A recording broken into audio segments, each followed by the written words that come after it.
Hi, my name is Reed Silverne, and the name of this show is Fed Pride. The reason it's called Fed Pride is because I'm a federal worker, and I'm proud of it. Uh, Nobody in my agency or any other agency of the federal government has reviewed the contents of the show or what I'm about to say, and the reason they haven't is because even I don't know what I'm about to say. Last week I talked about polls, and I talked about the tracking polls, and I talked about how the tracking polls work, and uh, I gave the example of trying to figure out how many cards are in a deck of cards from each suit. We all know that it's 25% of the cards are spades, 25% are hearts, 25% diamonds, 25% clubs, so on and so forth. And I did the example of throwing out a poll of 4 cards to check and see how many cards there are of each suit. And of course, a large portion of the time you'll get 1 card of each suit and after you shuffle the cards. And every now and then you'll get 4 cards of the same suit. And just because you get 4 cards of the same suit, just because you get 4 hearts in your poll, doesn't mean that you should come to a valid conclusion that this particular deck is composed entirely of hearts. And of course, people have been following the tracking polls. The tracking polls have been charging up and charging down, and there have been some cases of people coming to similar conclusions. And I can show that the tracking poll, at least as of last week, really represented that there was very, very little movement among the electorate, and that about 52 to 54% of the people have really been pretty consistently for Mr. Clinton, and somewhere between 35 and 40% have been very consistently for Mr. Dole. And that's basically what's been happening. And we've had another whole week, and included in this week was a major debate, an attack on Clinton's character by Mr. Dole. A lot of very, very interesting things have happened. There's been a scandal. Clinton has been exposed as having taken money from an Asian, Indonesian family, and that this family may have funneled funds through a Chinese American or naturalized, or not even a naturalized Chinese American, I believe a non-citizen, but I think he might have been a citizen, John Huang, who represented this Riyadi family from Indonesia. And there have been accusations that there's been illegal campaign contributions from foreign interests came into the Clinton campaign through this guy who held fundraisers in Buddhist temples and had bundled money from the Chinese community and from various companies. So what I have here is I'm going to switch cameras because I'm set up with the other camera, and I'm going to take a look and we'll see what has happened in the last extra week since the last time we've had the tracking poll. And last week we were right there. Clinton had just come off of his top, and it came down here. And since then, Clinton had fallen all the way down to 48%, and then gone back up to 55%. Now he's at 54%. And similarly, at its bottom, Dole was at his top and was at 40%. So that the difference between them was only 8% during one day. And during that important day, we had a situation where people were saying, oh, wow, this race, which was supposed to have narrowed a long time ago, and is supposed to narrow because there's a hardcore of at least 40% support for Republicans, a hardcore of 40% support among liberals and more liberal moderates for the Democrats, with this 20% that's in play of independents and what they call soft voters either way. Now, on that date, when the tracking poll at least hit the newspaper, which is the polls are 2 days late, or it hits the newspaper 2 days after the poll. On October 15th, there was an article in the USA Today, and these are USA Today CNN polls, and they basically say Clinton is down to only 9% lead, and that Dole is caught up. And the reason is because there's weakness in the soft voters.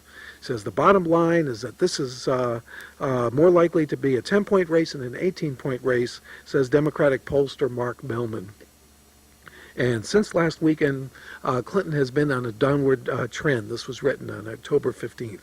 He led by 21 points on Sunday, 18 points on Monday, 13 points on Tuesday, and only 9 points on Wednesday.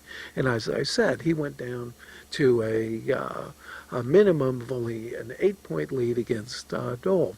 But let's take a look at what the poll is really saying. Now, as I pointed out the last time, there's a margin of error in all these polls, and what I've done is I've drawn a line between the upper and lower limit of the margin of error if the average of 53% is where the electorate really is. And I've done the same thing for Dole between 40% and 34%.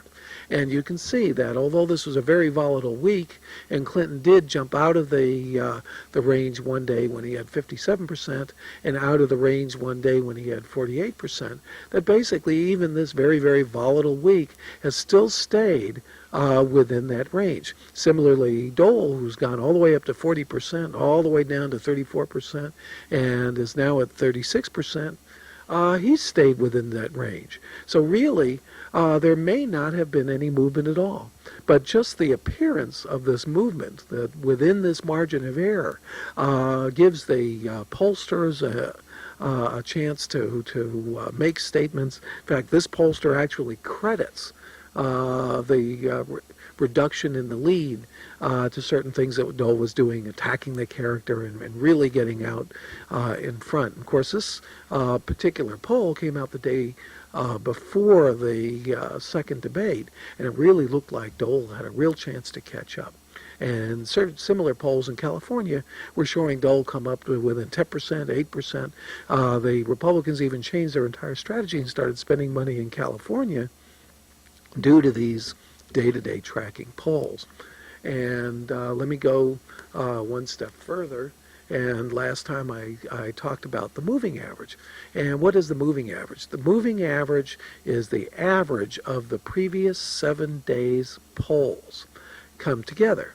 And even though you saw all that tremendous up and down volatility in this last week, when you take a look at the moving average has only changed 1 or 2 points. And that's because there really hasn't been that much of a change. Dole's moving average also just stayed within a 1 or 2 point range, and Perot has actually gone up 1%, which is kind of surprising. So basically, the moving average really shows that there's very, very little change in this particular election. And a lot of people have really made up their mind. If you come together and you count the moving average amounts over here, you get 53 plus 36, that's 89%, plus 6% for Perot, that's 95%.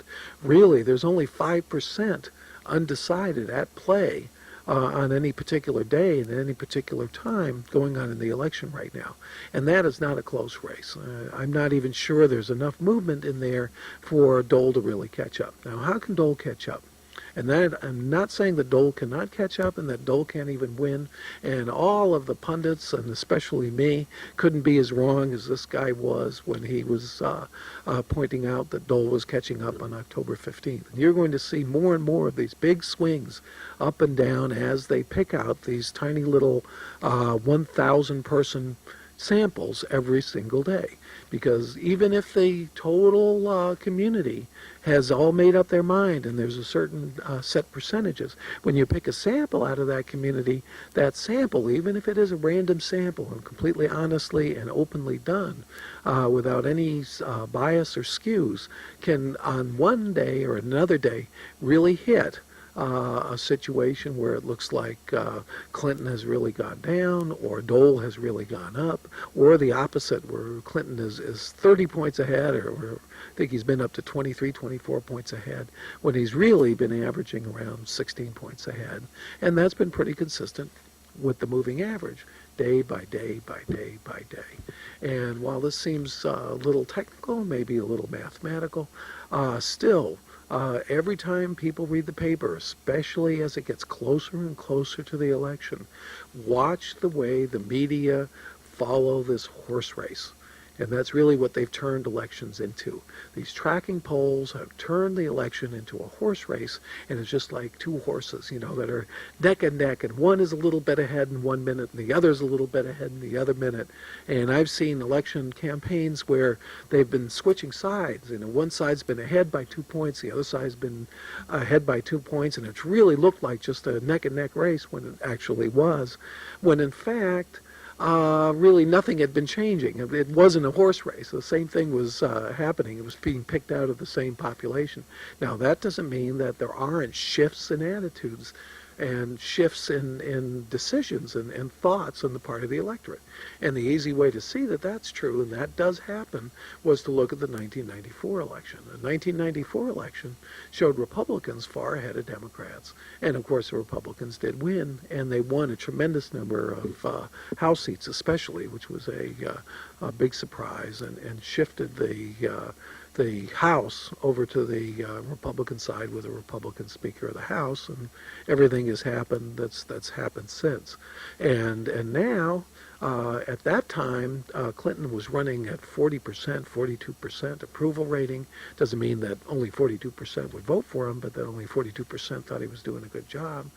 And probably he might have gotten only 42, 43%, because if people remember back to 1992, Clinton had won the election because there were 3 candidates, and Perot got 19% with only 43% of the vote. So there's been quite a large change in the opinions of the electorate, and a lot of that is because the scandal mongering was very, very effective for 2 years, and for the first year, very effective. The second year, a little less effective. And then the third year, they didn't really convict anybody important. In the fourth year, there was no smoking gun. And people have started to really discount the whole Starr investigation, the D'Amato investigation, and so on and so forth, because there are so many false leads and so many really, really highly hyped and publicized scandals that really never came to fruition, at least before the election.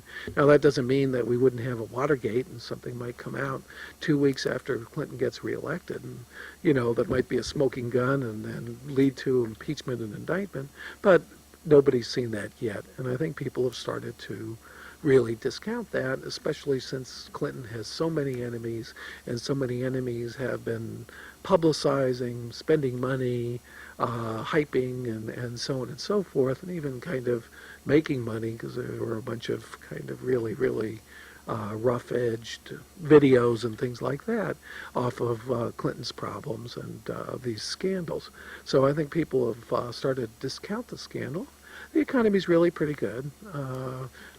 Unemployment is at one of its lowest levels. It's about 5.3%. It goes up and down a tenth of a percent here and down a tenth of a percent there.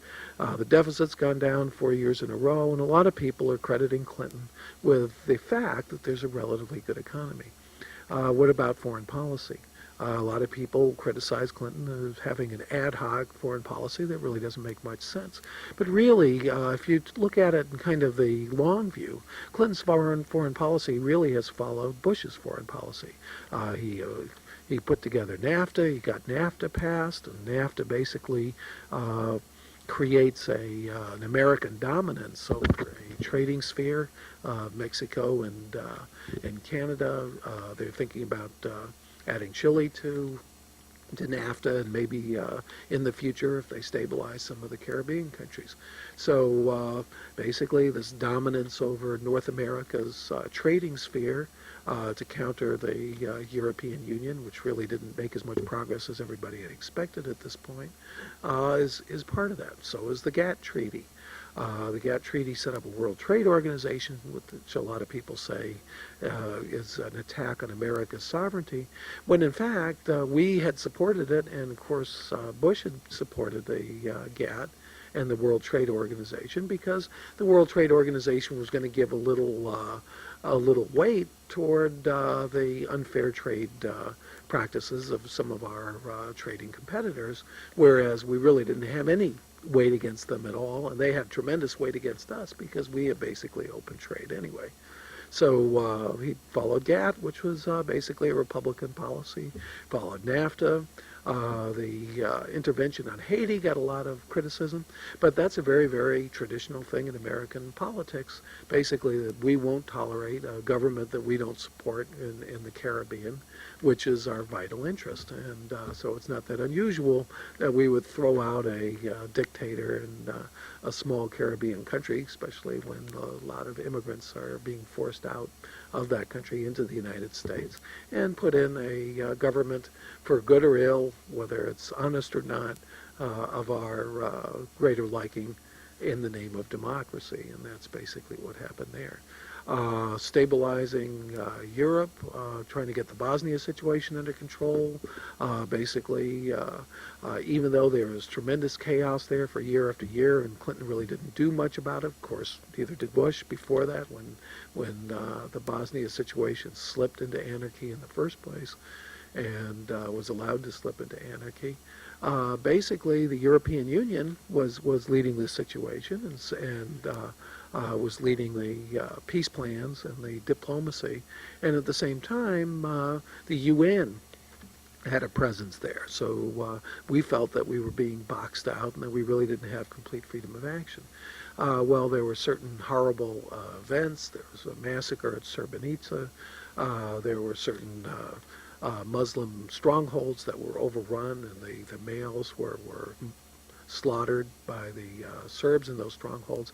And we got the permission from the European Union basically to go ahead as the leader of NATO, not under a UN command or anything else, first to create a no-fly zone, secondly to go in there and tomahawk the communications of the Serbs. And the Serbs, immediately started losing battles. The Muslims and the Croats started winning battles. The Croats took those little areas that was under the control of the Serbs in Croatia proper back, and basically set up a situation where it was pretty even Steven. I'm trying to press the phones, but it doesn't seem to work. If anybody wants to call in, the phone numbers are 629-0683 and 629-0708. If anybody wants to call in, talk about the polls, talk about elections or anything else. And if nobody wants to call in, that's just fine too, because I have a lot of things that I can talk about. But I just want to state the numbers because the numbers haven't appeared on my screen. And those numbers are 629-0683 and 629-0708. They've been kind enough to put those up in front of me. So basically, the election is very, very, well, not close at all. And one of the reasons it's not close at all is because a peace has been imposed on the worst war in the world. The Middle East is in difficult situations, but it could be much worse. And now we do have a call, and I'm going for a second. Hello. Hello, sir. You're on the air. Can you hear me? Hello?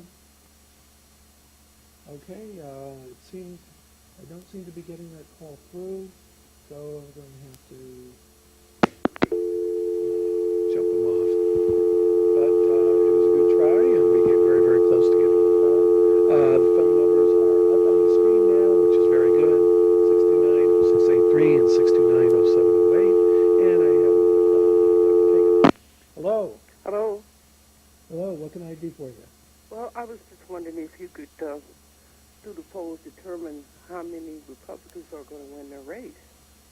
What they do have, well, they have individual polls in each of the individual districts, and those are usually sponsored by the candidates themselves or the Republican Party. But they also have a poll, which I haven't seen lately, but which apparently was very, very accurate in the 1994 election, which basically said, asked the question, who would you vote for Congress, a Democrat or a Republican? And that has been, at least the last time I saw it, which was a couple of weeks ago, slightly edged toward the Democrat, like 53-47 or something like that. And in 1994, that was 5 points for the Republican, and the Republicans ended up sweeping it. Do you have any other comments? Well, how would that affect the economy I noticed Wall Street seemed to me really on the edge right now. If who took over, the Democrats or the If the Republicans? Democrats come in. Okay, if the Democrats come in, they had a very good article in the New York Times that said even though 90% of the executives in the United States, they took a poll of the executives of major corporations, said the economy was either very good or good. Only a few percent said it was bad. 65% to 25% of the executives support the Republicans and want to see the Republicans back in there. Now, that might be because executives have a tendency to be Republicans, but I think a lot of people fear that Democrats have big government programs and that they're spenders, even though the last 4 years that hasn't worked out at all. Although in 1993 there was a very, very big health care program, which definitely scared the healthcare industry and the insurance industry, and may have been considered by many to be an expansion of governmental power. Do you have any ideas on that? Well, basically, my feeling is that there's a lot of greed going on, and the biggest fear that most executives would have is that somehow or other, even though they were downsizing, they eventually had to build back up. And workers today are asking for more money. Well, I have to admit, I'd be the last person to deny that there's a lot of greed out there, and I very much agree with that point. Thank you very much. I'm going to go to another call. Thanks for your call. I really appreciate that. Hello? You're on the air? Hello? You're on the air? Are you still on the line? Hello? Hello? Hello, Reed? Yes. I can barely hear you, but I just wanted to say that there's something you haven't considered for your polls. Okay. The fact of the matter is that the non-shows for the voting, have they ever considered that as a factor? They have, and these polls are supposed to be likely voters. Now, how they determine who a likely voter is, or whether they just ask a person over the phone, are you registered? Do you vote? And how accurate that is another story. But these polls are supposed to be limited to likely voters, and usually polls where they just pick people at random by phone number usually are more democratically oriented than the likely voter polls. So Okay, I think they have just taken that like into account. Now, you say Democratic are more likely to show up? No, I'm saying that if you take a poll of just people at random, you get a poll that's skewed more to the Democrats. Okay. But if you take a poll and you just say likely voters only, then you get a higher percentage of Republicans than you have registered voters who are Republicans. Okay, well, can I give you an example, Reed? Sure, please. The example I'd like to give you is this. I had to do a survey for a country music station. Oh. And the only people that could be qualified for the survey were those who listened to country stations at least 80% of the time. Oh, that's okay. And they were promised to be paid $40 if they would show up for the survey. Right. Now, I had this one girl at work that had qualified 50 people for the survey that they said they were going to show up and they would get $40 for the survey. Right. Only 18 out of the 50 showed up. Oh, no, I see. So you had a skewed poll. Do you think those 18 people represented the views that all 50 would have had if they had all showed up? Well, that's the factor that I'm talking about. The fact that even though your polls are very accurate, the problem is the people that show up for the polls is a definite factor. Yeah, they are trying to control for that, and I don't know how effective that is. A lot of people love to be polled, and if somebody called you up on the phone and you knew you had the power of being one of the 1,000 people who were going to have their opinions in the USA Today the next day, you might just say, oh, yeah, I'm going to vote. Well, a factor likely happens voter. to be money. People don't like to respond to surveys unless they're paid. That probably is true.